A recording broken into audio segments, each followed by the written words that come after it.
Hi everyone, welcome to మీ Vasantha kitchen. ఫెస్టివల్స్కి మనం రకరకాల స్వీట్స్ చేస్తుంటాం కదా, కానీ నేను ఈరోజు మోతీచూర్ లడ్డుని ఎలా చేయాలో చేసి చూపిస్తున్నాను. మోతీచూర్ లడ్డు చేయటం చాలా పెద్ద ప్రాసెస్ అనుకుంటారేమో, కానీ చాలా ఈజీగా సింపుల్గా ఎలా చేయాలో చూపిస్తాను. ఇప్పుడు ఒక మిక్సింగ్ బౌల్ తీసుకొని 1 కప్పు శనగపిండి వేసి జల్లించి పెట్టుకోవాలి. 1 కప్పు శనగపిండికి 1 కప్పు వాటర్ పోసి బాగా మిక్స్ చేసుకోవాలి. నీళ్లు కూడా పోసేసి శనగపిండి అంతా కలిసిపోయేలా ఎక్కడ ఉండలు లేకుండా విస్కర్తో ఇలా కలుపుకోవాలి. పిండి కన్సిస్టెన్సీ ఇలా ఉండాలి. ఒకవేళ బాగా లూజ్గా ఉంటే 1 or 2 టేబుల్ స్పూన్ శనగపిండి వేసి కలుపుకొని పక్కన పెట్టుకోవాలి. ఇప్పుడు బాండీలో డీప్ ఫ్రైకి సరిపడా ఆయిల్ పోసుకొని బాగా కాగనివ్వండి. ఆయిల్ కాగిన తర్వాత గరిటెతో కొంచెం కొంచెం పిండి తీసుకొని ఇలా వేసుకోండి.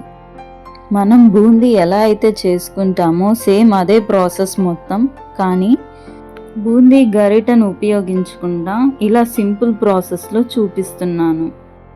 పిండి మొత్తాన్ని ఒకేసారి వేసి వేయించకుండా కొంచెం కొంచెంగా వేసి వేయించుకోండి.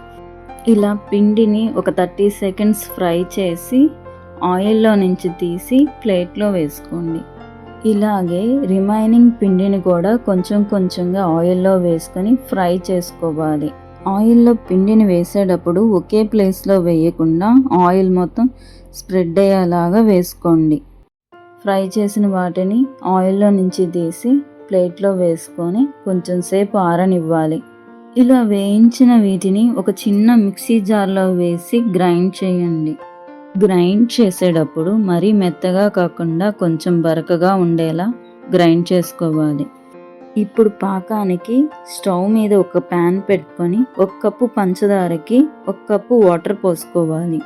వాటర్ పోసిన తర్వాత ఫ్లేమ్ని మీడియం ఫ్లేమ్లో పెట్టి ఇలా కలుపుకోవాలి. చక్కెర పూర్తిగా కరిగి మనకి లైట్గా తీగ పాకం రావాలి. వేళ్లతో ఇలా టచ్ చేసి చూస్తే బాగా జిగురు జిగురుగా తగులుతుంది. ఇప్పుడు ఫ్లేమ్ని సిమ్లో పెట్టి 1 టేబుల్ స్పూన్ యాలకుల పొడి, చిటికెడు ఫుడ్ కలర్ వేసి కలుపుకోవాలి. రెడ్ ఫుడ్ కలర్ ఇలా షుగర్ సిరప్లో కలిసిపోయేలా కలుపుకోవాలి. ఇలా కలిపిన మిశ్రమంలో మనం ముందుగా గ్రైండ్ చేసి పెట్టుకున్న బూందీ మిక్చర్ని కూడా వేసి కలుపుకోవాలి. ఫ్లేమ్ని సిమ్లోనే ఉంచి ఇలా కంటిన్యూస్గా కలుపుతూ ఉండండి. 2 మినిట్స్కి ఇలా చిక్కబడుతుంది, ఎక్కువ టైం తీసుకోదు. ఇలా కాస్త చిక్కబడిన తర్వాత 2 టేబుల్ స్పూన్ నెయ్యి వేసుకోవాలి. నెయ్యి అనేది ఆప్షనల్, మీ ఇష్టం, కానీ నెయ్యి వేసుకోవటం వల్ల లడ్డు టేస్ట్ చాలా బాగుంటుంది. 2 మినిట్స్ పాటు ఇలా కలుపుకోండి. 2 table spoon water melon seeds కూడా వేసి ఇలా కలుపుకొని స్టవ్ ఆఫ్ చేసేయండి. మరీ ఎక్కువసేపు ఉడికించారంటే లడ్డు డ్రై అయిపోతుంది. మనకి మోతీచూర్ లడ్డు అంటే చాలా సాఫ్ట్గా ఉంటుంది కదా, అందువల్ల ఎక్కువసేపు ఉడికించుకోకూడదు. ఇది కాస్త చల్లారిన తర్వాత లడ్డూలు చేసుకోవచ్చు. మీకు ఏ సైజులో లడ్డు కావాలో ఆ సైజులో లడ్డు తయారు చేసుకోండి. చూసారా ఎలా బాగొచ్చాయో? చాలా సింపుల్ ప్రాసెస్, ఎవరైనా చేయొచ్చు. బూందీ గరిటె లేకుండానే లడ్డు ఎలా తయారు చేయాలో చేసి చూపించాను కదండి. మీరు తప్పకుండా ట్రై చేసి టేస్ట్ ఎలా ఉందో చెప్పండి. మీకు ఎలా వచ్చింది అనేది కూడా నాకు కామెంట్ చేసి చెప్పండి. అన్ని లడ్డుల్ని ఇలాగే తయారు చేసుకొని పెట్టుకోండి. ఇలా తయారు చేసుకున్న లడ్డుల్ని మీరు 3-4 డేస్ వరకు స్టోర్ చేసుకొని తినొచ్చు.